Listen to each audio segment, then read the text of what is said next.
খুব সামান্য ভিনিগার দেব। এবার ডিমগুলো দিয়ে দেব। অপূর্ব স্বাদের এই ডিমের কারি একবার খেলে কিন্তু বারবার এটা খেতে ইচ্ছে করবে।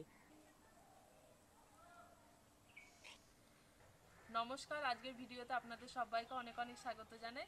আজকে আমি নিয়ে এসেছি হাঁসের ডিম। আজকে বানাবো হাঁসের ডিমের কারি।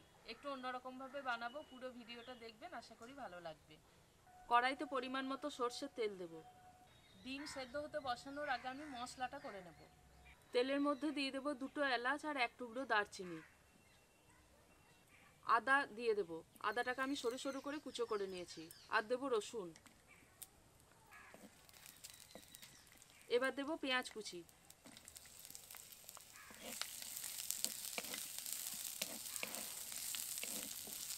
পেঁয়াজ, আদা, রসুন সবগুলোকে কিছুক্ষণ ভালো করে নাড়াচাড়া করে ভেজে নেব। পেঁয়াজ, আদা, রসুন সবগুলো একটু ভাজা ভাজা হয়ে এসেছে, হালকা বাদামি রং ধরে গেছে। এবার এর মধ্যে অন্যান্য মশলাগুলো দেব। 2টো শুকনো লঙ্কা দেব, গোটা ধনে দেব 1 চামচ, গোটা জিরে দেব 1 চামচ, আর দেব 2টো কাঁচা লঙ্কা। আবারও কিছুক্ষণ ভালো করে নেড়ে ছেড়ে নেব। সমস্ত মশলাগুলো একটু ভাজা ভাজা হয়ে এসেছে। এবার এর মধ্যে দিয়ে দেব টমেটো কুচি, পরিমাণ মতো লবণ দেব, আর হলুদ গুঁড়ো দেব।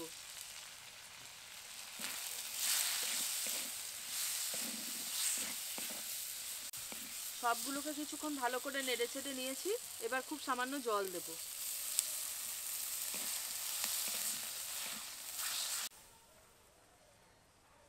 এবার একটু চাপা দিয়ে রাখবো, তাতে করে সমস্ত কিছু একটু নরম হয়ে আসবে। সমস্ত কিছু নরম হয়ে এসেছে আর জলটাও কিন্তু বেশ অনেকটাই শুকিয়ে এসেছে। এবার এটাকে নামিয়ে নেব। এটাকে ভালো মতো ঠান্ডা হতে দেব।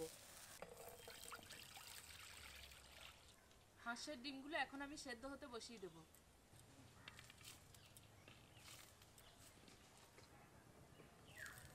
এবার এর মধ্যে দিয়ে দেবো পরিমাণ মতো লবণ আর খুব সামান্য ভিনিগার দেব।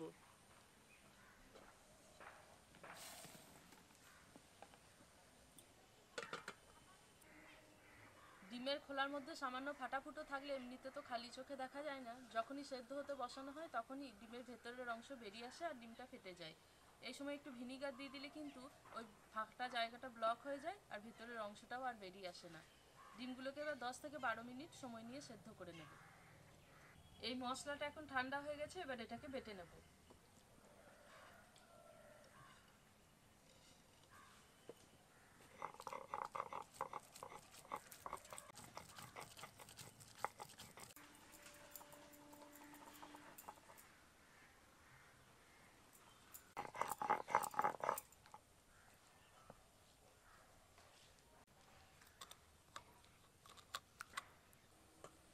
ডিমটা সেদ্ধ হতে দিয়েছিলাম, অনেকক্ষণ হয়ে গেছে, 10-12 মিনিট হয়ে গেছে। এবার ডিমগুলোকে তুলে নেব। তোলার পর এখানে ঠান্ডা জলের মধ্যে রেখে দেব। ঠান্ডা জলের মধ্যে রেখে দিলে ডিমের খোলাটা খুব সহজে ছেড়ে যায়। ডিমগুলো ঠান্ডা হয়ে এসেছে, এবার খোলাগুলো ছাড়িয়ে নেব।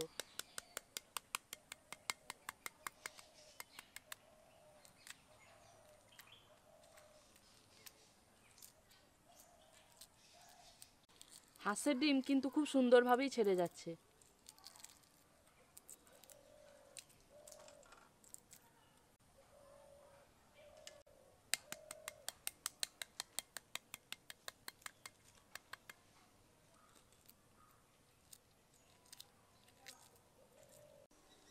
সমস্ত ডিমের খোলাগুলো ছাড়িয়ে নিয়ে তারপরে কারিটা বানাবো।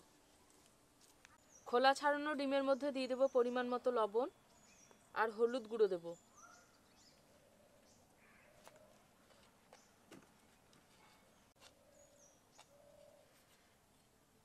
প্রথমে আমি হাঁসের ডিমগুলো ভেজে নেব। এবার ডিমগুলো দিয়ে দেব।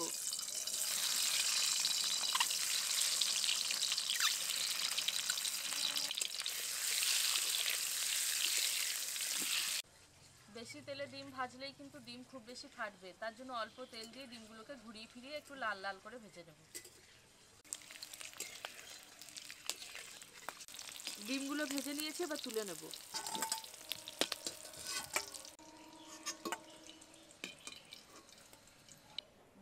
ভেজে নিয়েছি, এবার আমি ডিমের কারিটা বানিয়ে নেব। ডিম ভাজার তেলের মধ্যে মশলা তো আগে থেকে রেডি করাই আছে, এবার এই মশলাটা দিয়ে দেবো।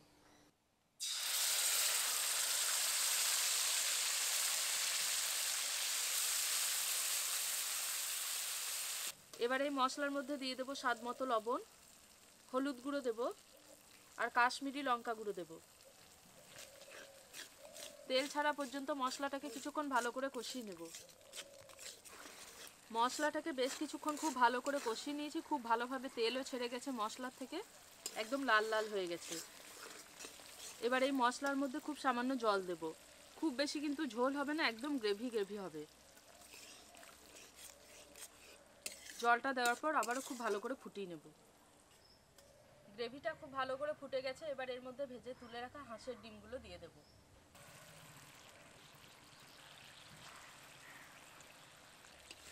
এবার এই গ্রেভির মধ্যে রেখেই খুব ভালো করে কিছুক্ষণ ফুটিয়ে নেব। ডিমকে যত ভালো করেই মশলার সাথে কষানো হোক না কেন, ডিমের মধ্যে কিন্তু কোনো মতেই মশলা ঢুকবে না, তাই গ্রেভিটাকে এত সুন্দর করে কষাবো যাতে সেটা একদম ডিমের গায়ে লাগা লাগা হয়। গ্রেভিটাও কিন্তু খুব সুন্দরভাবে ডিমের মধ্যে মাখো মাখো হয়েছে, একদম কিন্তু জল ছাড়া ভাবটা নেই। এবার সব শেষে সামান্য ধনেপাতা কুচি ছড়িয়ে এটাকে নামিয়ে নেব।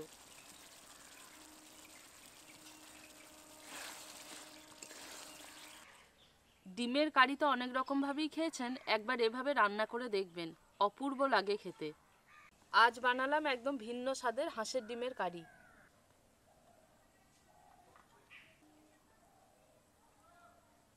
আমাদের প্রায় প্রত্যেকের বাড়িতেই সচরাচর মাছ মাংস ডিমের মধ্যে ডিমটাই কিন্তু সবথেকে বেশি রান্না হয়।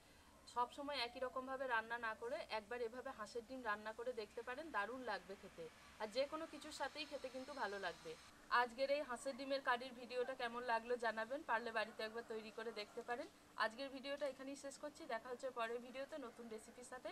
সবাই খুব ভালো থাকবেন, সুস্থ থাকবেন।